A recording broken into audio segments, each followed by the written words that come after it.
A very good day to our beloved lecturer, Miss Manmeet Kaur. Welcome to Group 5. My team members are Thinesh, Stephen, Loogendiran, and myself, Mitha.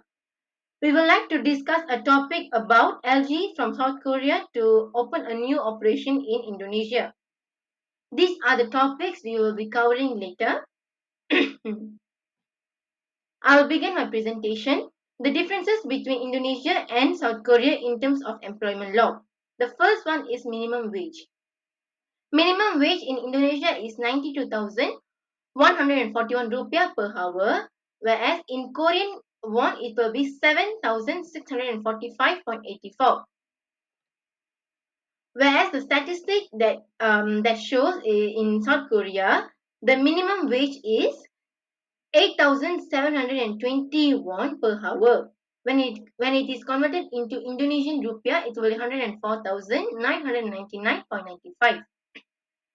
The South Korean government have also announced that there will be increase in 5.05 percentage in 2022 of 9,161 per hour.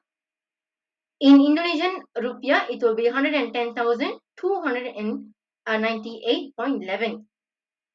The working hour in Indonesia is 7 hours per day and 40 hours per week for 6 working days, and 8 hours per day and 40 hours per week for 5 working days. According to the Labour Standard Act of Korean in 2018, the standard working hours in Korea is 8 hours a day and 40 hours a week. Legal age, legal working age in Indonesia is 15 years old. So, young people from age of 13 to 15 years old are entitled to do light work. In South Korea, the legal working age is 15 to 64 years old. Next is the retirement age. The retirement age in Indonesia is 57 years old, and the age limit will increase by one every 3 years until it reaches 65 years old. So the retirement age in South Korea is 60 years old. The overtime pay in Indonesia is 1.5 times higher than from a normal hourly rate for the first hour and 2 times higher than the normal rate for the subsequent 2 hours. Whereas in South Korea, it is counted by the overtime and the once hourly rate, and there will be additional 50%. This is announced by the Labour Standard Act. The maternity leave in Indonesia is 3 months full pay, 1.5 months before delivery, and 1.5 months after delivery. Whereas in South Korea, the maternity leave is 90 days for normal birth and 120 days for twins. So government will be also paying the remaining 30 days or 45 days of their payment, and employer takes a bigger role here to pay the balance. Thank you. My name is Thinesh and I'm going to present about differences between Indonesia and South Korea in terms of the cultural system. So when it comes to power distance of Indonesia, it can be seen that Indonesia scores high on power distance dimension with a score of 78. This means that the following characterizes the Indonesian society, which are independent of hierarchy, unequal rights, leader which directing, controlling and delegating, power which will be centralized, and managers will respected for their position. Indonesians prefer indirect communication, and lastly, um, their negative feedback is hidden. And moving on to the power distance of South Korea scored 60, which indicating that it is a rather lower power distance culture than Indonesia. So my second and third point saying that in low power culture, power is distributed equally among its members, who are rewarded according to their performance. So my next point is people accept a hierarchical order in which everybody has a place, and this order needs no other justification.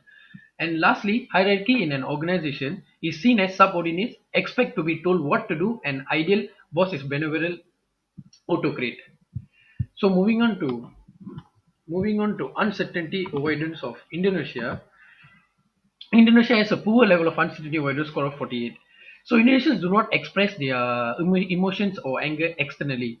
The law and regulation is used to assist in defending themselves from uncertainty of the others behavior.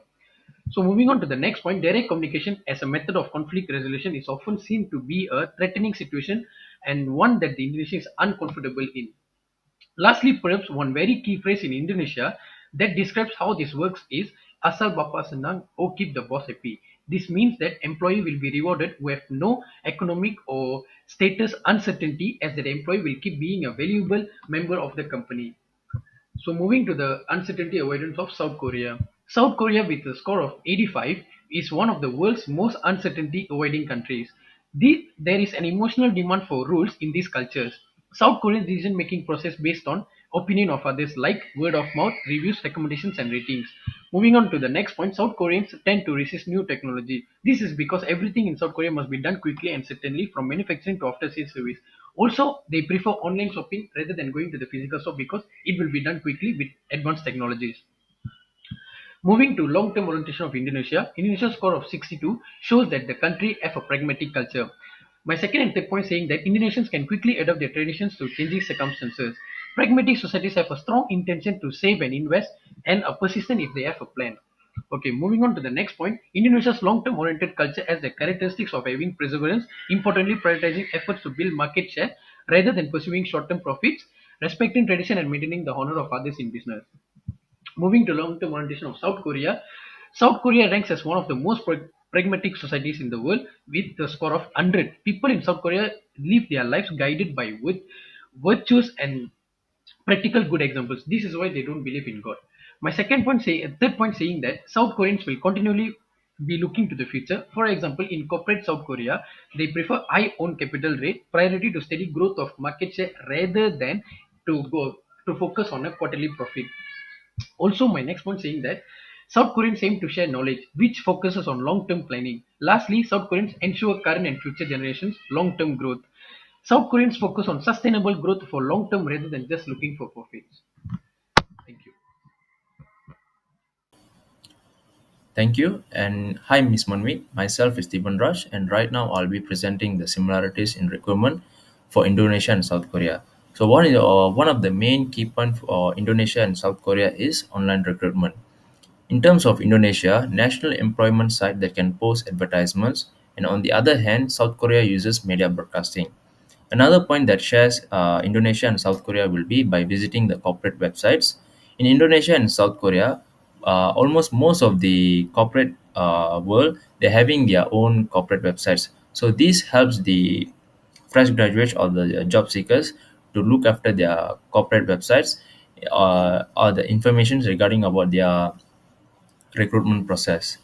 And these are the credible sites that uses in Indonesia. In terms of South Korea, these are the links that I've inserted in the slides. So a survey done by in South Korea that shows young Koreans are among the most connected in the internet survey in Asia. So right now I'll be going to the next slide. Okay, so these are the similarities in selection. For Indonesia and South Korea, both having similarities in terms of paperwork. So for Indonesia, they offer letters, which is an informal contract between a company and a potential recruit that sets out expectations for both parties. On the other hand, South Korea have a contract employment that has a labor standards acts as establishes certain requirements for employment contracts that must be followed by all businesses.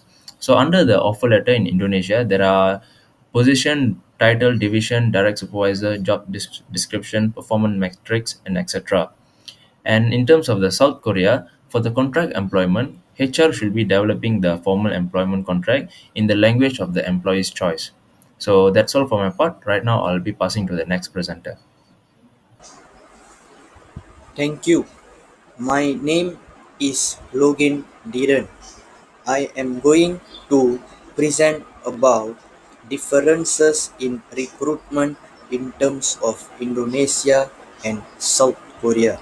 For Indonesia, it is about holding marketing contests. Marketing contests happens at top Indonesian universities. It is also about a chance to create awareness along with excitement, which relates in joining or working for a certain company later on. For South Korea, it is about relationships and networking. So it means like family peoples, cousins, colleagues, and alumni are normally good bases when it comes to recruitment in South Korea.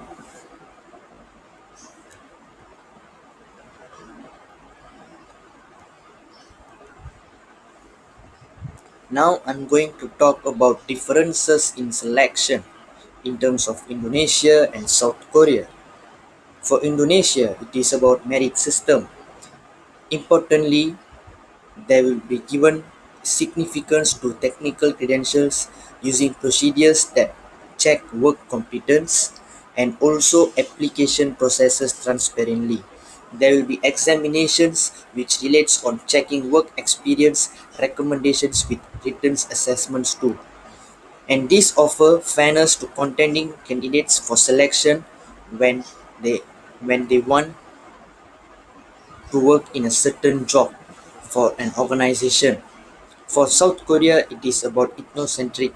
Ethnocentric, it is an old and traditional approach, mainly focuses on bringing Korean men higher up positions in a certain company. And the percentage in terms of women, also non-Koreans for a high management group of Korean companies is actually below than 5%. This is about recommendations and conclusion regarding recruitment and selection strategy. There are three, which is use of employee referral, realistic job preview, and visiting educational and training establishments. Use of employee referral means practice of hiring fresh people through the reference from employees. Realistic job preview means self-selection approach. It also gives precise information regarding the work opportunity. Visiting educational and training establishment is about campus recruiting and is also a cheapest way in recruitment.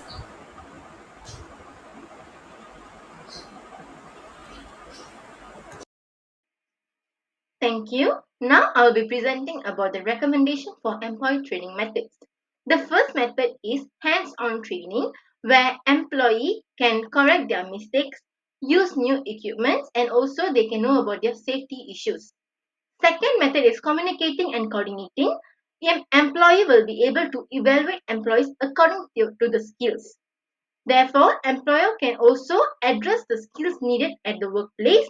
This has proven that 96% of employees who have used who have gone through this method are well prepared for their real life workplace. Thank you.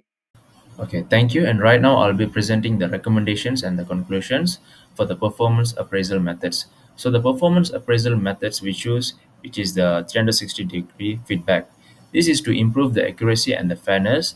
And also, according to our research, most of the corporate culture in Indonesia are using this 360-degree feedback, and even the government uses this under their subdivisions. So, right now, I'll be passing to the next presenter. Another performance appraisal method, which can recommend to South Korean company to manage in Indonesia, is management by objectives, which is MBO.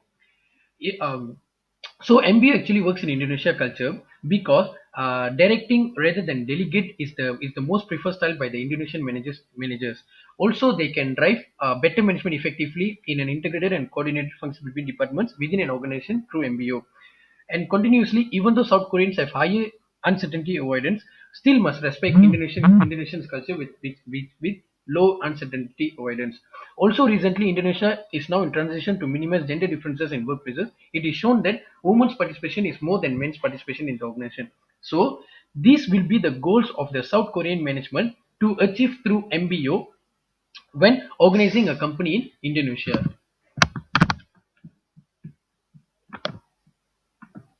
Thank you, Miss Manmeet. And this will be our references. This will be our reference list.